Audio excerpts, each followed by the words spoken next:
მოესმა თუ არა ყაენის განაჩენი მეფე დემეტრემ ღიმილით დახარა თავი და უთხრა ჯალათებს. დამაცადეთ. ბოლო ჯერ ვილოცო და მერე გააღასრულეთ ბრძანება.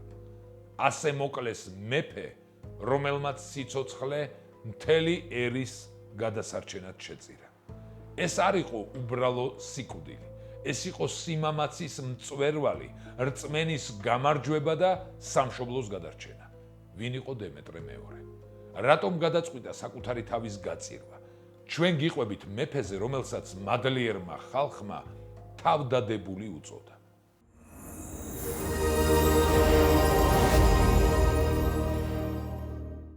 მეფე დემეტრე მეორე, შემდგომში თავდადებულად წოდებული, იყო დავით ულუსა და რაჭის ერისთავის გვანცას ვაჟიშვილი.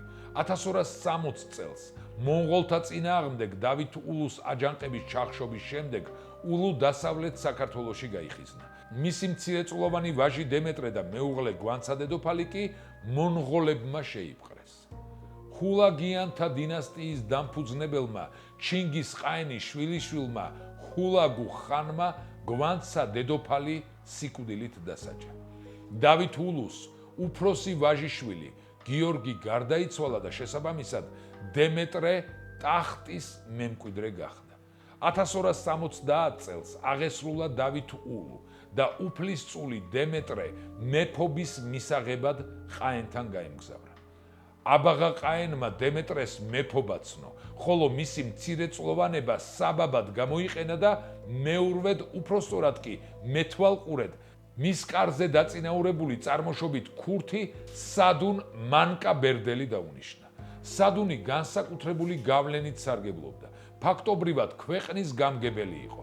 ასე გაგრძელდა მის გარდაცვალებამდე. 1280 ან 1282 წელს სადუნი გარდაიცვალა და დემეტრემ მის ვაჟს და მემკვიდრეს ხუტლუბუღას მამის სახელო ათაბაგობა აღარ მისცა, რითაც იგი ძლიერ გადაიმტერა.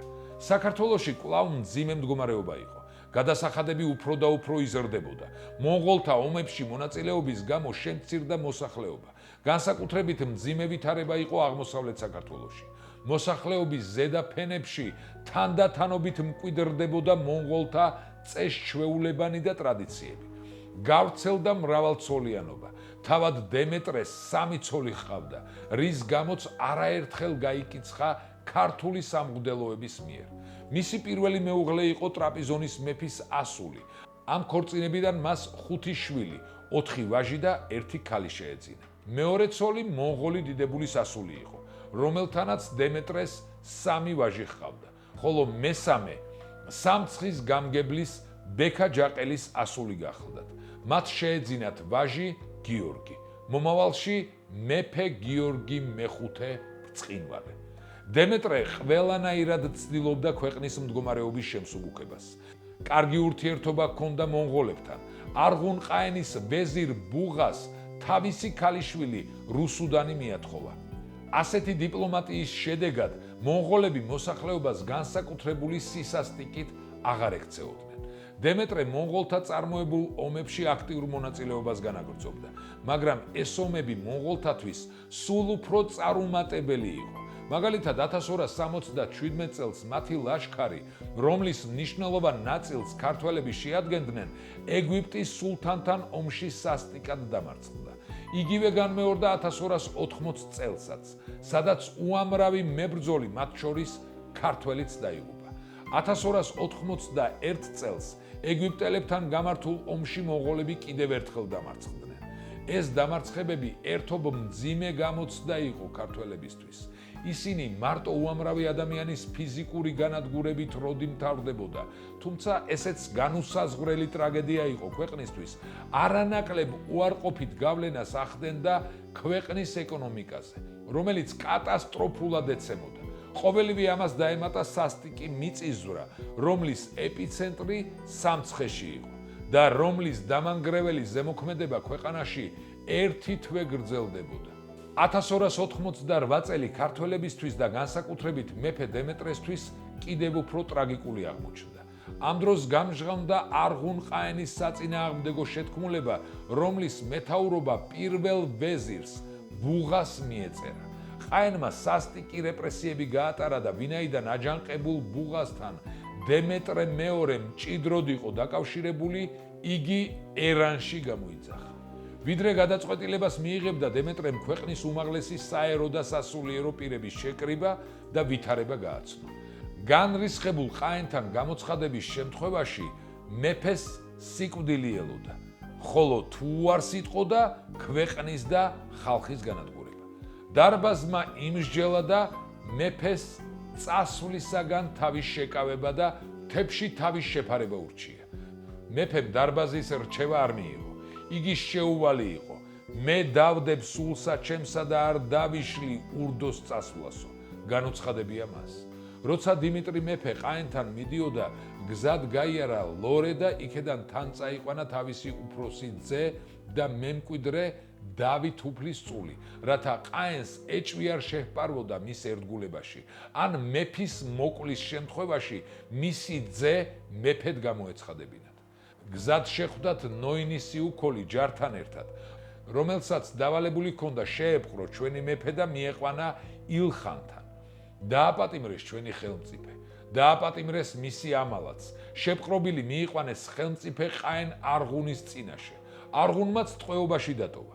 ფიქრობდა ყაენი მოეკლა თუ არა დემეტრე მეფე. მოღალატე ბუღას თანამდგომის ცოცხლად გაშვება არ უნდოდა. ძალიან იყო გამწარებული. მაგრამ აღმოსავლეთ საქართველო მეფის გარეშე დარჩებოდა. ეს არ უნდოდა მონღოლთა ილხანს. იმ დროს დასავლეთ საქართველოში დავით ნარინი მეფობდა, რომელიც არ ემორჩილებოდა მას. აღმოსავლეთ საქართველო და მთლიანად ჩვენი სამშობლო აინტერესებდათ მონღოლებს. თუ მეფობას გაუუქმებდნენ, ხალხი აჯანყდებოდა და ქართველები საილხანოს ჯარების დახმარების ნაცვლად ილხანთა მტრების, ოქროს ურდოს მხარეს გადავიდოდნენ. ზედმეტი თავის ტკივილი არ უნდოდა არღუნს. ყაენს ეთათბირა ხუტულუბუღა, საქართველოს ამირსპასალარი, სადუნ მანკაბერდელის ვაჟი, თანამდებობაზე და ქონებაზე დახარბებული ადამიანი. როცა მონღოლთა მიერ აღზევებული მედროვე და მათი დახმარებით საქართველოს ამირსპასალარად და ათაბაგად დანიშნული სადუნ მანკაბერდელი გარდაიცვალა, დიმიტრი მეფე მის ვაჟს ხუტულუბუღას ამირსპასალარობა კი მისცა, მაგრამ ათაბაგობა ტარსაიჭ ორბელს უბოძა. ორბელსა და სადუნის ძეს დიდი მტრობა ჰქონდათ სამეფოში გავლენების გამო. ხუტულუბუღას გულში ჰქონია ჩადებული ბოღმა, ხელში ჩაუვარდა შესაბამისი მომენტი და გაწირა სასიკვდილოდ ჩვენი ახალგაზრდა ხელმწიფე. ყაენს ვერაგული რჩევა მისცა. ნუ იდარდებ, დიდო ყაენო, მე მოგიყვან აფხაზთა მეფის დავით ნარინის მემკვიდრეს.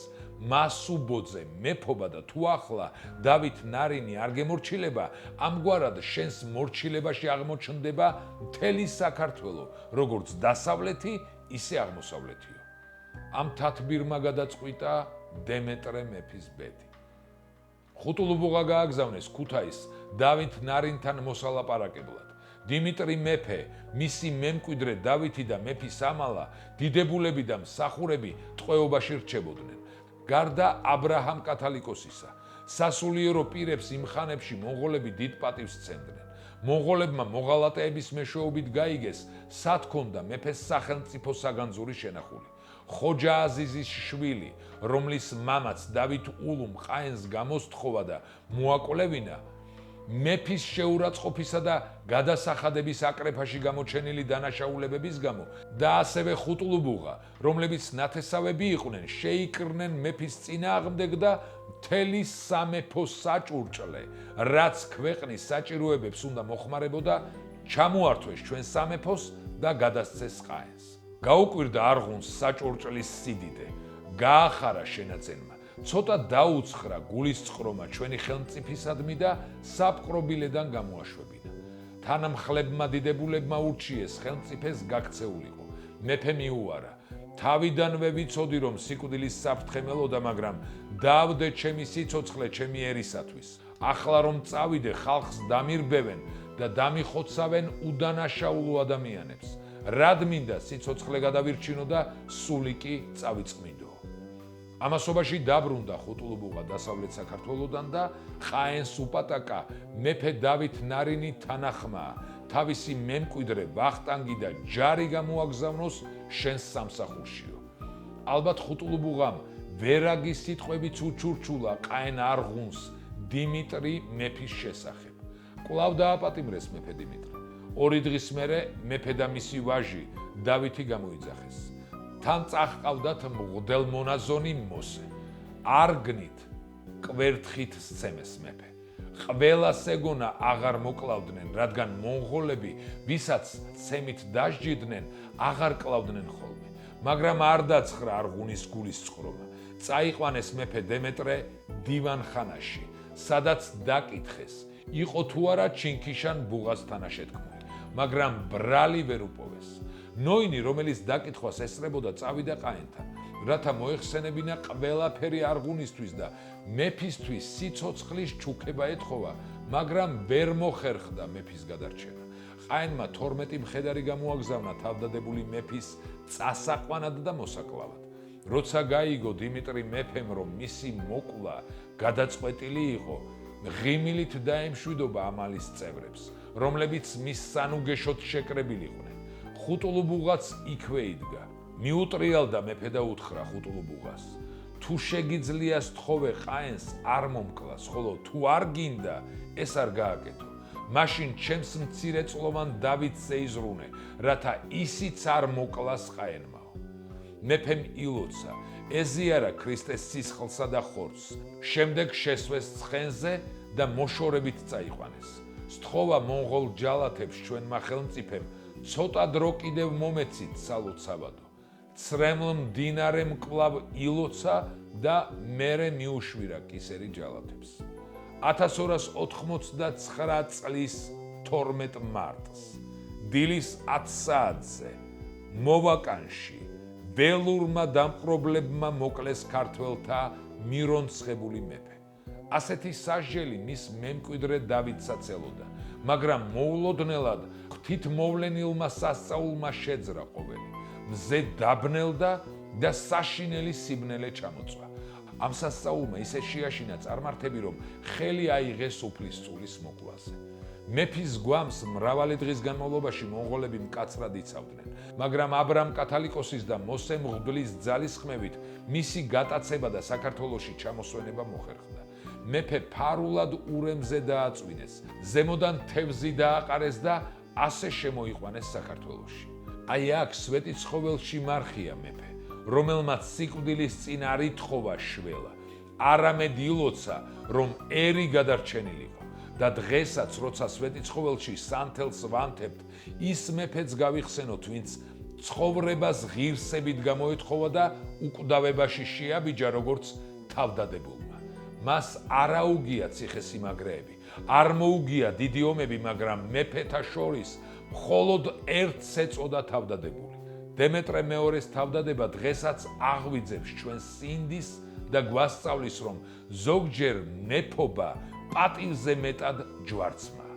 ის, ვინც სიცოცხლეზე მაღლა სამშობლო დააყენა, მარად ცოცხალია ჩვენს მეხსიერებაში. დაგვიწერეთ თქვენი აზრი დემეტრე თავდადებულზე. გამოიწერეთ კარდუს გვერდები, მოიწონეთ ეს ვიდეო და გაუზიარეთ რაც შეიძლება მეტს, რათა ყველამ გაიგოს ამბები საქართველოზე.